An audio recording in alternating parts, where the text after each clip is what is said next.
Hi, so yesterday a group of World of Warcraft developers got together on Reddit and arranged for people to be able to ask questions and they would answer them. They were mostly around class balance and classes, and there were questions for specific classes and specs, and I've already discussed the responses they gave to the small number of questions they did about Ret Paladins in a video earlier today. Now I'm going to go over some of the picks of the general things that we're talking about. In particular, I've tried to pick out questions where they're talking about a general philosophy rather than individual decisions, because, you know, decisions have been made and it's all sort of over and done with. Whereas philosophy, there's a lot of discussion you can have about that. So I've picked 5 types of questions, sort of. The first one is on legendaries, not the legendary system, but the question was, are we likely to see the cap on the amount of legendaries we can equip raised during the expansion? So there are a number of paragraphs to their response here, so we'll go through a bit at a time. So the first thing they said is, we've talked about granting the ability to wear 3 Legion legendaries as part of the reward for the Argus questline in 7.3. It's not really something the game needs one way or the other, but it would be cool. We've also talked about, actually I'll come to that in a minute. The first point I'll mention here is about the 3 legendaries. I was talking about this with some people on the stream this morning, or this afternoon rather. Some people of course will inevitably go, oh, that would be great, wouldn't it? Because people sort of, like when Legion first came out, you could wear 1 legendary. If you had a legendary, of course. But you could wear 1 legendary, and then because of the Order Hall class research, you were able to learn something that allowed you to wear 2 legendaries.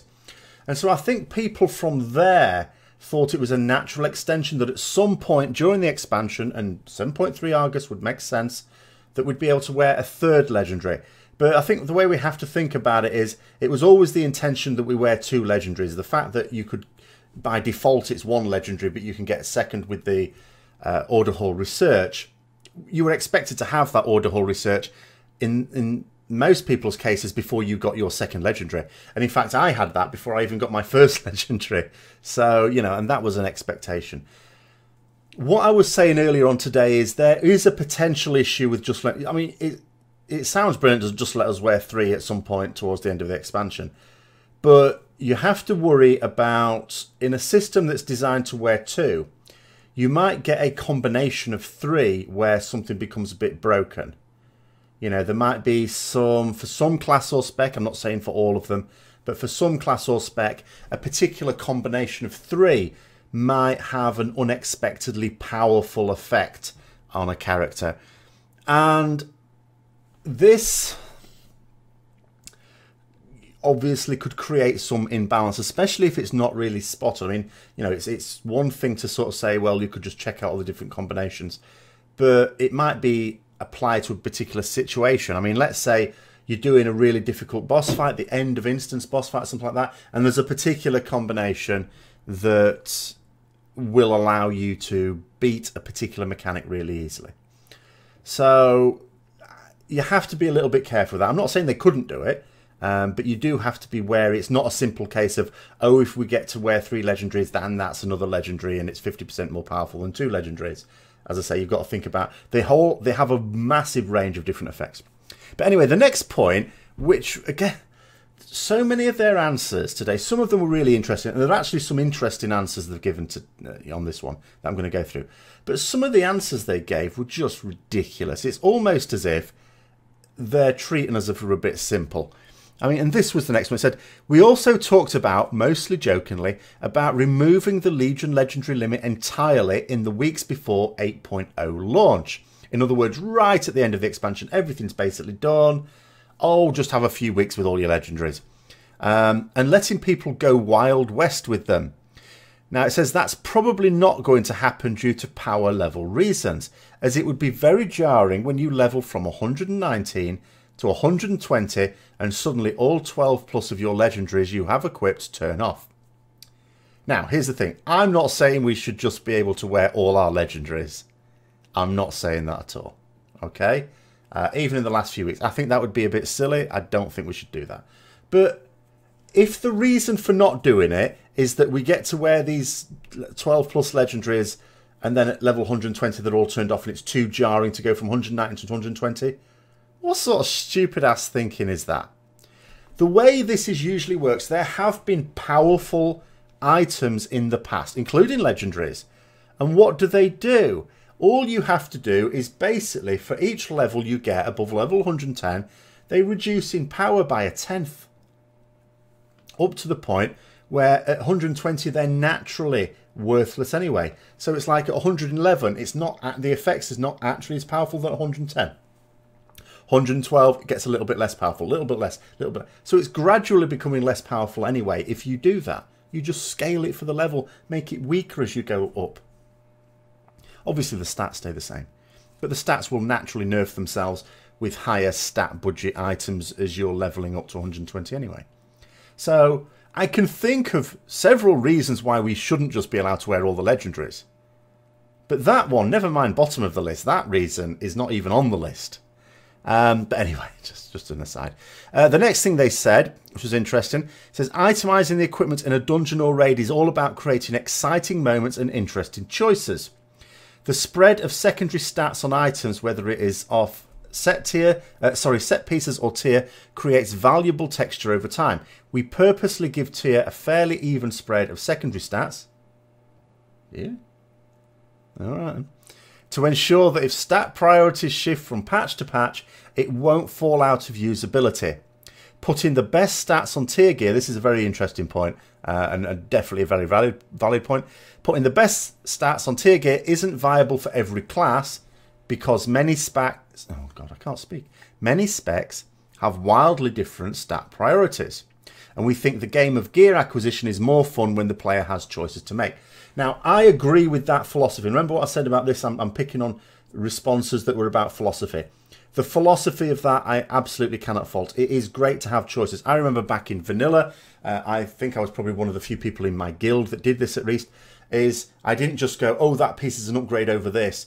You know, I would keep good pieces, and then with certain fights, I would swap bits out. Like as a Holy Paladin, for example, we used to get crit heals effectively free. We got the mana back for them. So there were some fights where I would go for lots and lots of crit for that purpose. However, there were some fights where I wasn't going to benefit from that. There was a fight, particularly Chromagus in Blackwing Lair, where you were basically spending most of your time dispelling, not actually healing at all. So mana regen was more useful there. So I had a kit for mana regen, and I had another kit for just, you know, full on, just massive heals, like the spell damage and healing bonuses. So for ones where you weren't going to run out of money, but there's going to mana, so there's going to be intense periods of healing needed at certain points of the fight. You could get your mana back in the other periods, but at those points you really needed to go mad. So that's where massive heals and high crit preferably as well. So I've always liked the idea of having different pieces that you can swap in and out. However, I think that is much less the case now. What do we swap in and out from fight to fight now? Trinkets are the main thing we swap in and out. Occasionally, we may swap legendaries. It depends on your class and spec. Some have two that are clearly the best. But sometimes, you know, from fight to fight, especially now, I think with the extra ones, we've now got so many that surely most classes and specs must have some that are situational. But in terms of other gear, I personally find not so much. Don't actually swap out other pieces of gear very often at all. And the other thing is that I know that the player base as a whole doesn't do that. Player base as a whole, what do they keep asking for? They've started to stop asking now in Legion. I think a lot of people have cottoned on to the idea that there's no such thing as a BIS list. But people still want to know what is the best gear. What gear should I be getting? And so that perception, that desire of players is working against that philosophy of having choice. People don't want choice, or at least they're not asking for choice, should we put it that way. They ask, what is the best gear I should have? You know, what's better? I've got these two items, which should I use?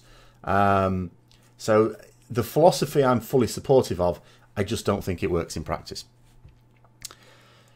Then they go on to say, part of creating that texture and building a foundation for exciting moments to occur is making sure each dungeon or raid tier feels different from the previous one. When the best in slot crit mastery belt drops and gets equipped immediately, that's an awesome moment. However, those haste versatility leggings that just dropped aren't the best stats, and there's no alternative until the last boss. Maybe the tier legs have better stats, or maybe there's a legendary in that slot to experiment with. Having players ask those questions and find the answers for themselves is an important part of making items fun to chase after and acquire. Again, philosophy I agree with, absolutely. But people don't ask those. In fact, I'll read it out exactly again. It says, having players ask those questions and find the answer for themselves. Who finds the answers for themselves? You can see on forums, people ask, what's better? What should I use? What's stat priority? So again, I think there's a detachment from reality here. Blizzard have this philosophy, which is fine, and I mean literally, I don't mean fine as in okay, I mean it's a fine philosophy to have. It's a good philosophy to have. But it is not realistic with the vast majority of the players. It's not fitting. Players want to know, they don't want to pore over it and work, because apart from anything else, you know, when people think work it out for myself, what does that mean? It means go to Simcraft. A lot of people don't like doing that.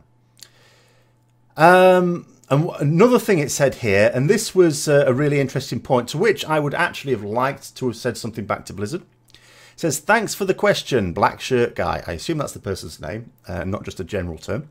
It says, item design, especially stat budgeting and layout, is one of those things that tends to feel behind the scenes, so having an opportunity to talk about it is awesome. Which stuck out to me as a strange thing to say. It's almost like, oh, we hardly ever get to talk about this, but we'd love to. It's like, well, you can talk about whatever you want, whenever you want. In fact, if someone from Blizzard wants to talk about it again, hit me up. I will do an interview on stat budgets and layout and anything you want, because people will be interested. People are interested in all aspects of game development, as the support and response to this AMA demonstrates. So if there's something developers feel that they'd like to talk about more, just do it. I mean, you could do it in your own Q&A. They're always well attended and well, people are interested in those. But, you know, hit me up. Contact me. You know, I will do an interview with you on any topic you like. Not PvP and not gnomes. Unless it is removing gnomes. Okay, so on to the next, because that lasted quite a while. On to the next question. It says, when Ghostcrawler, blast from the past, was part of the development team, he often did water cooler talks to discuss class changes and the idea of what was going on with each spec. It gave the community some insight on what you guys had planned and what specific goals were. Will we ever see the return of that? So the response here is like two. Definitely something we're still open to. Lately we've been leaning more in favour of responding to specific concerns, such as what you'll see on the class development forums. That's definitely left something of a void in terms of sharing overall design philosophy, though. It's something we'd like to address. Okay, great. Worth noting that that sort of thing isn't always branded as dev water cooler. For example, early on in Legion development, we did a series of blog posts that explained our overall philosophy for each class. At least at the time, some have changed since. They weren't called water coolers, but did have the same general content, which is true. This actually is true. Round about the time they were opening Legion Alpha, they did produce a post that had their general philosophy aims for each of the classes and specs. And that is certainly on the same vein as explaining the philosophy there. My response to this would be, again, I can understand, obviously, every time they do this thing is taking time out. But it's not the sort of thing that requires preparation unless, as I suspect is the case for some developers at least, they're afraid of talking about certain things. But I think people who are comfortable talking with the public on these matters, these things are, this is like, if you're going to talk for an hour, if you're going to do like an interview for an hour, it will take an hour out of your time. Like when I do something like this, you know, I don't know how long I'm going to end up talking. Let's say I end up talking for an hour. Hopefully I'll keep it a little bit shorter. But it takes me more than an hour to do it because I've already had to read through all the AMA responses, pick out the ones that I've thought are interesting, look at them again and make sure that they are definitely interesting, and discard any that I'm thinking, no, I'm actually don't want to say much about that. So it's a certain amount of preparation, and then there's preparation after it as well. For the developer to do something like that, there's no, if they're happy just answering questions, and also comfortable to say, actually, I don't think I can answer that question, because sometimes confidentiality, then it actually takes no more time than the interview takes, because everyone else, some other people do the rest of it, the pre-production and the post-production.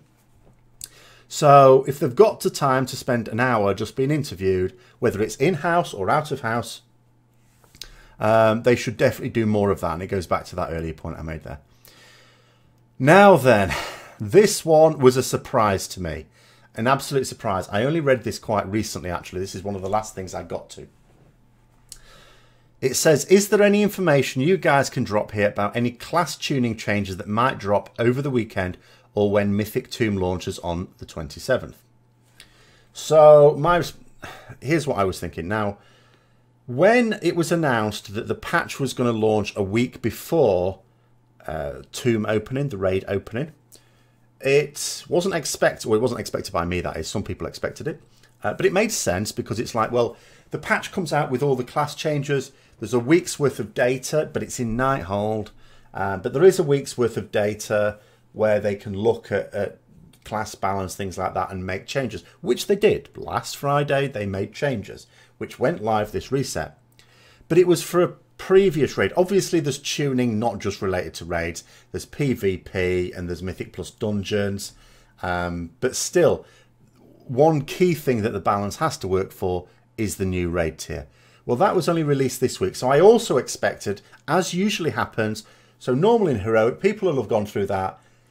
There'll be another set of class tuning required just to, fine tune it. So the response here is there are likely to be some PvP specific changes next week.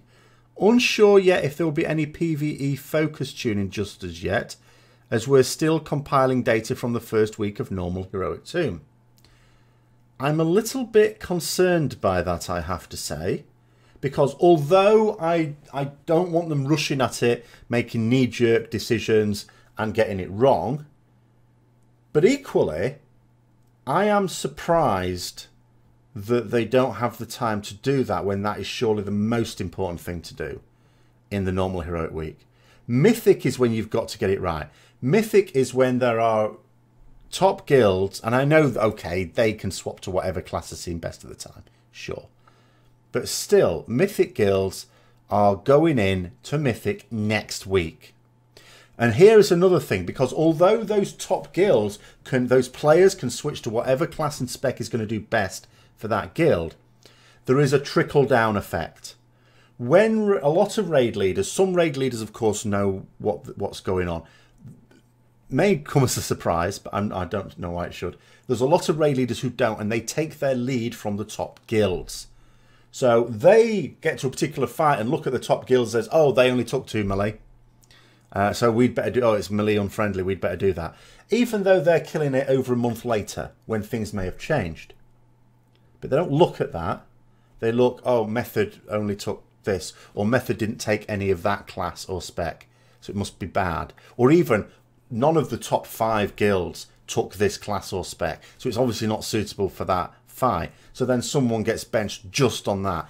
So it's really important that Blizzard don't have blood on their hands on that, at least. I mean, those sort of raid leaders, you can sort of argue, should really be keeping up with the way the state things are at the time, and it's not Blizzard's fault if they're not. But at the same time, you should have it right for Mythic. So the fact that they are now, they're not saying that there's definitely not going to be any changes. What they're saying is they're not sure. Now, I would say they should be saying, oh yeah, there's definitely changes coming, but we can't reveal what they are just yet. They'll be coming out on Monday.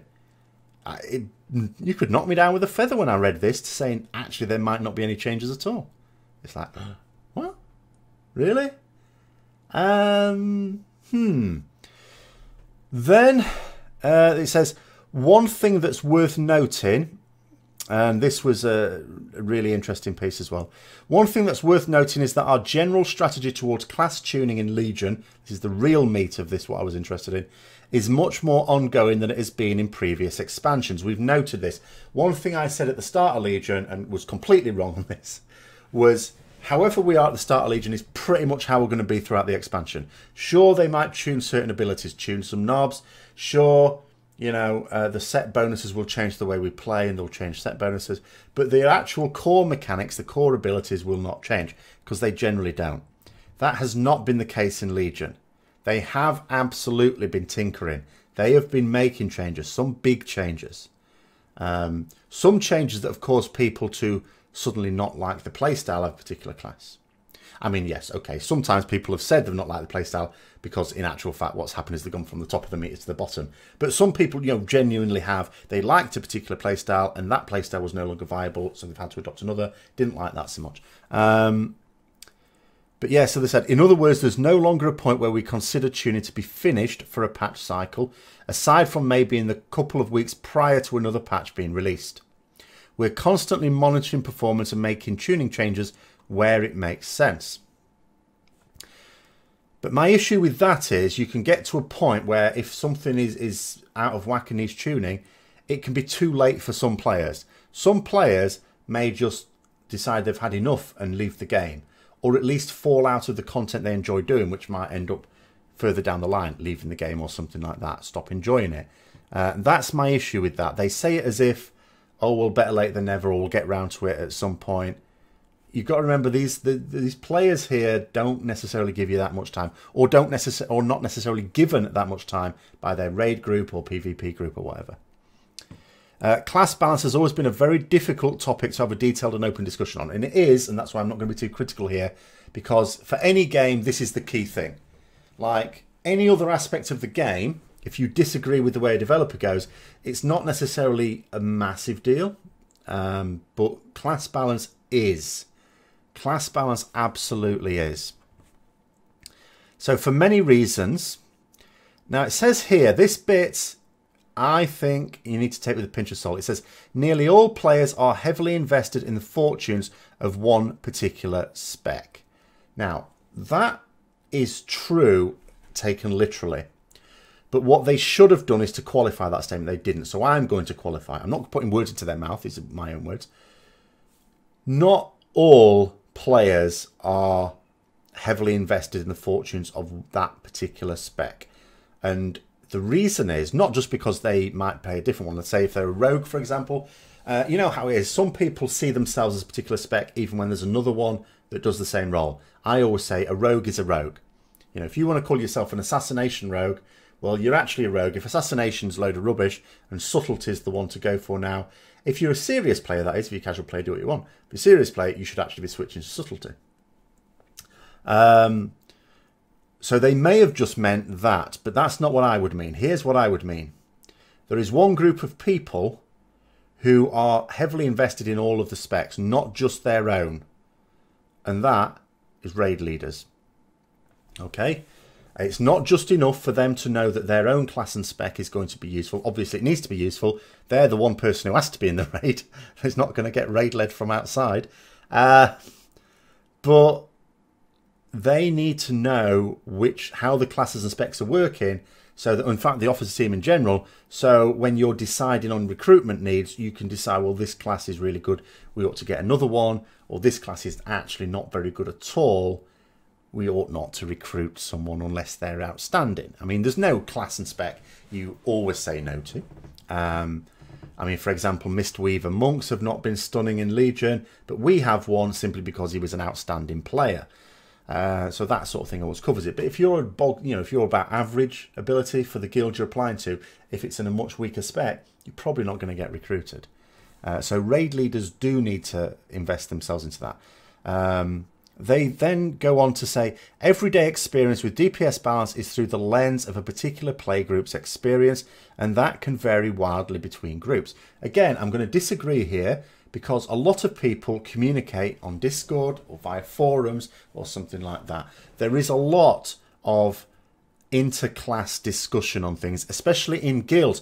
In guilds, right, you've got a guild that represents lots of classes and specs. Not all of them, unfortunately, because there aren't enough places in a raid to accommodate them all. Thanks very much, Blizzard. But you've got a lot of them. And everyone is invested in the same goal, and that is beating the content as soon as you can. This is it for a raid guild. So there's a lot of mutual respect in a guild. I know on a class Discord, you might have a bit of an echo chamber where everyone gets to say, oh yeah, ours is doing really badly, we're going to be on the bench, blah, blah, blah, blah, blah. But in a guild, that's not the case. In a guild, everyone is invested in their own sort of, in each other's classes and specs and how it's going to be and things like that. So a lot of people actually don't look through the lens of their own class and spec. They're looking it through lots of them. So I disagree on that one quite strongly, for raid guilds especially.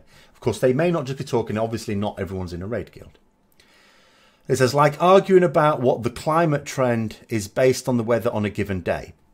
It's virtually impossible to draw meaningful inferences about what's really happening from what you happen to see. Again, that's a nonsense, because we're not looking at a snapshot on a given day.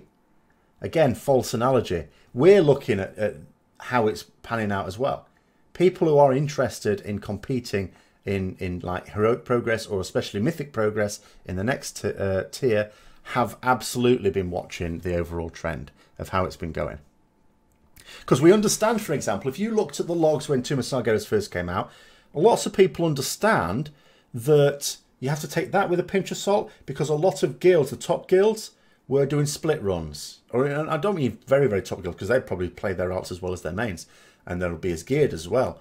But, you know, for other guilds as well, like our own, for example, we're doing split runs. So that's going to affect the overall damage numbers. For example, I was really pulling down the old Beastmaster Hunter damage numbers. I was, mind you, most people, by default, if you look on Warcraft logs, it does 75th percentile. I was nowhere near the 75th percentile. But, you know, so people do sort of understand some of the to's and fro's of it and take account of that as well. And again, I get the feeling here they're saying we don't. It says blah blah blah. Even when doing as well as possible to aggregate the data about live performances, a host of different variables and assumptions can cause different people to draw different conclusions. Sure, including Blizzard developers. Tuning DPS output, which I'll use as the example from this discussion, is often described as a maths problem. Is it that difficult? Maths? Thank you. But more practically, it is a science problem. Given a limited set of observations, what do we think is actually causing them? A certain set of data may be in front of us showing a supposed ranking of DPS, say from community logs, but that chart reflects an amalgamation of a wide variety of factors. The true balance, that ethereal concept we're trying to tease out, the encounter situations being examined, and the methodology for averaging weighting them. Right, I'm going to tackle this point here. That's assuming we're just looking at the whole instance. We're not. People can go down fight by fight and see what those charts look like. You know, they're implying we're just looking at the overall ones and going, we're at the bottom, we're finished. No, people are capable of going fight by fight as well. Because it is true, if there's one particular fight that's a huge AoE fight, obviously inflated numbers there, and the class or spec that's particularly good at that is going to come good overall. Scorpion was the classic example from Nighthold, which would skew the overall numbers. But we can look down fight by fight. We don't need weighting from that point of view. Current fluctuations of gear and other bonuses available to each spec. Player skill, community perception of the skill. But this is the thing, right? Community perception is so important. In fact, it's arguably the most important thing. Blizzard seem to here be dismissing it as something that skews the data and gives you an incorrect view of it. You know, this community perception. But community perception is crucial, because community perception decides what classes and specs people play. And if there's a perception that one thing is really powerful, then more people are more likely to want to play that. We can see this in it's so clear, it's stark in terms of factions. Okay, we had a situation where Horde racials used to have a bit of an edge over Alliance racials, so a lot of top guilds went Horde. But now we have a situation where the vast majority of raiding guilds are Horde guilds. Is it because Horde racials are better now? For individual classes, some are, and for individual classes, some are not. There are some for which some of the Alliance racials are better. But it's much more even now. But the perception's still there. So you'll get people, you get people who want to go Horde because, well, they're better at PvE, they're better at raids. And you look at the evidence for it, it's like the anecdotal evidence is obvious. You look at WoW Progress site, look at the guilds there, a lot of them are Horde guilds. Look at the guilds looking for players, most of them are Horde guilds. Same sort of thing with classes. People get a perception, and it can be worrying. Particularly, because it's not just the player's perception that's the issue, it's the people who decide whether they get in their group at all. I had a situation, now this is from WoD, not Legion, mostly because I haven't tried pugging in Legion, really, where I went on holiday during around about this time of year, a bit later, but it was Hellfire Citadel come out. It'd been out for like a couple of weeks.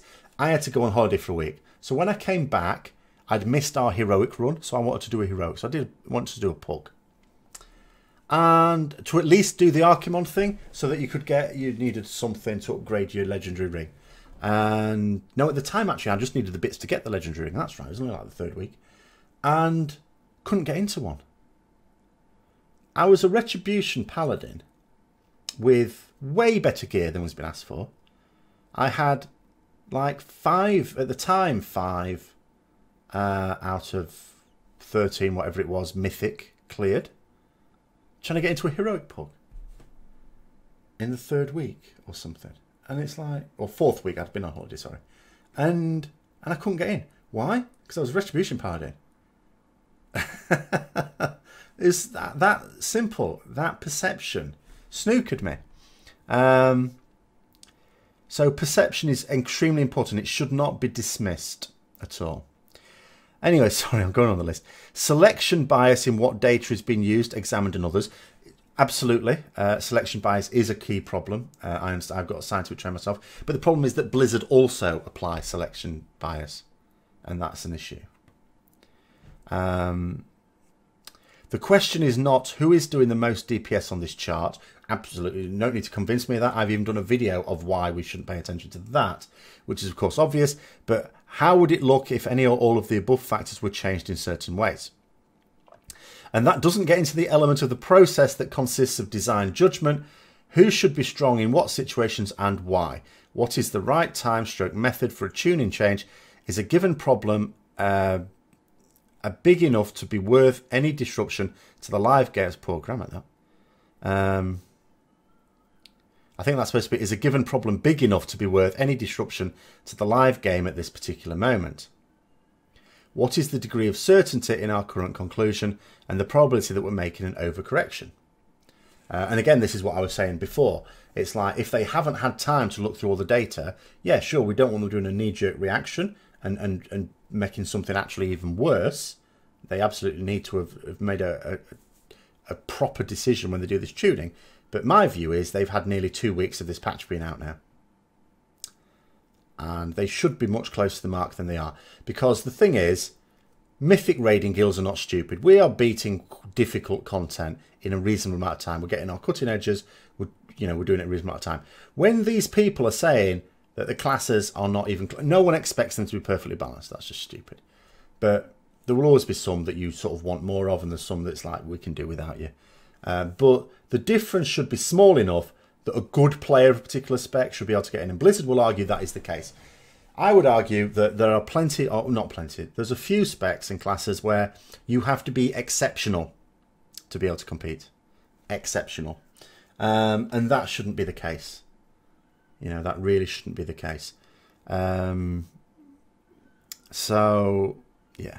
Anyway, on to the last one. The dreaded one. I almost wasn't going to do this one, but it is a really important point.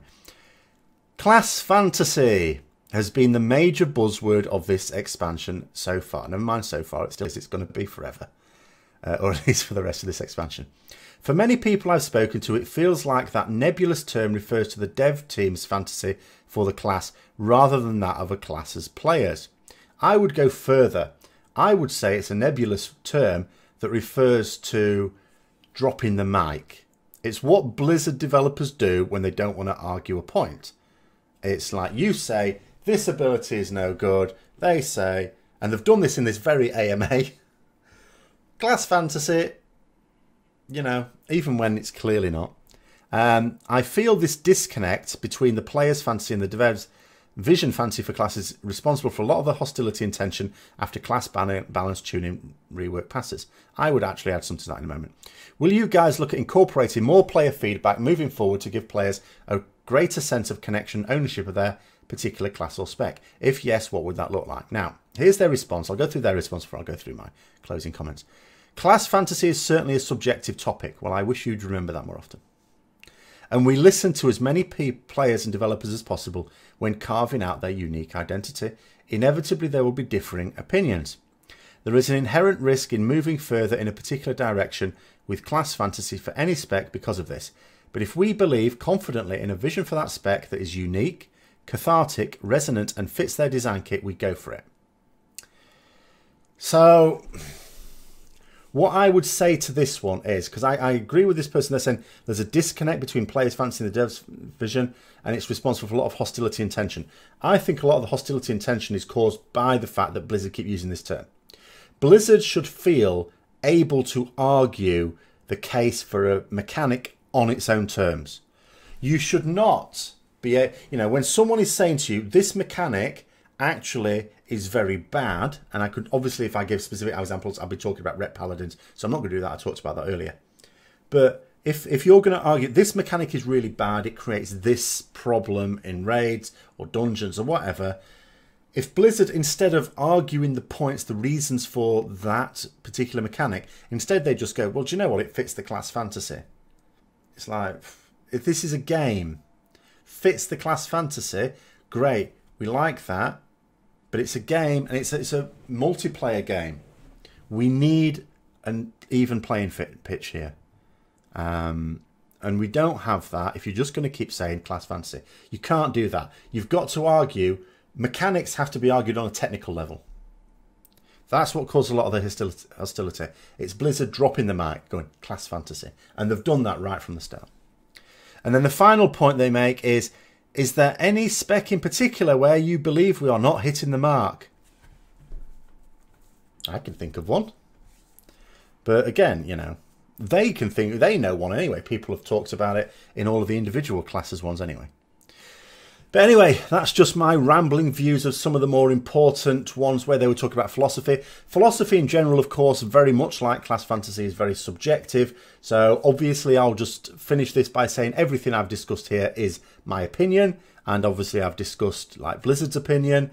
It's all up for grabs there. Put your comments down below as well. Tomorrow I'll be doing my mailboxes as usual. I might even have two because there was one particular video that got a lot of comments this week. So I hope you enjoyed this. If you did, don't forget to subscribe for further content, share it with other people you think might be interested, and until next time, I'll see you later.